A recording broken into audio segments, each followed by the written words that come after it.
Alright guys, quick video on weed whackers. This is a Craftsman. It's got the simple start on it, which is pretty cool. Basically what happened with this one is the customer complained it wouldn't start. So what I did was the fuel lines, I always replace the fuel lines anyway. It's got the very thin fuel line that generally you can only get from Poulan and Husqvarna. If you ask for the small fuel line, you can get it at the dealers. I'll throw a link to the part number in the comments below. The other stuff I stock, if you see here, I stock all different sizes of tubing and fuel line for 2-strokes, and so I always have 2-stroke line available. So what I did, first I looked at it and I saw that it was leaking all over the fuel tank. When you would pump the primer bulb, it would leak fuel all over the place, and that's not good.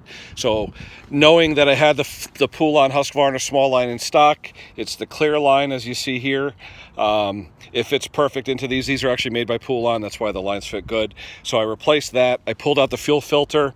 I put the new line in, reattached it. This line here was also bad, but you have to make sure you have the right line. Now, if you look at the line that he had on there, he's using a Tygon tubing, which is okay, but if you notice, it's a pretty big hole in the top.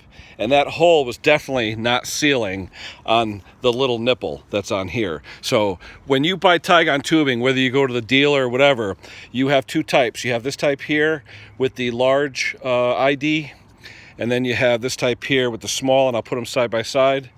And if you notice, one has a large ID, one has a small ID. Buy the one with the small ID. You can always stretch the small ID over a larger nipple on a fuel filter, so you're better off having the small ID hose. The ODs are the same, but if you notice that small ID, it'll work out a lot better for you. So whenever you get these weed whackers, if they come in your shop or they come in your wherever you are and you need to get something fixed, or if your neighbors have them, change the fuel lines first. It's a very simple fix.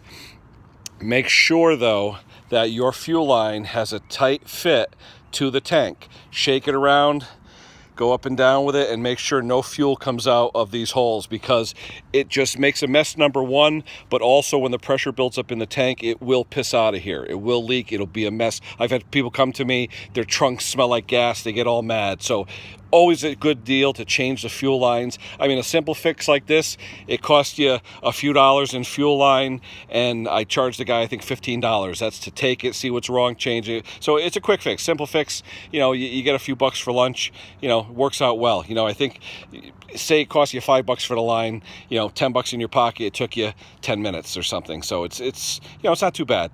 So there's a quick fix for today. Fuel lines, 2-stroke trimmers. All right, guys.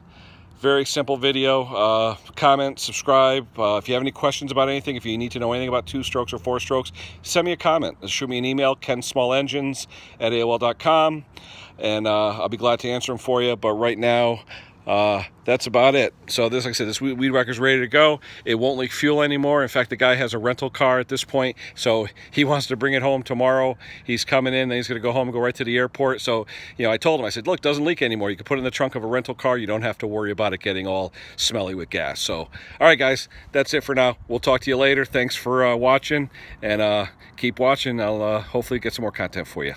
Thanks.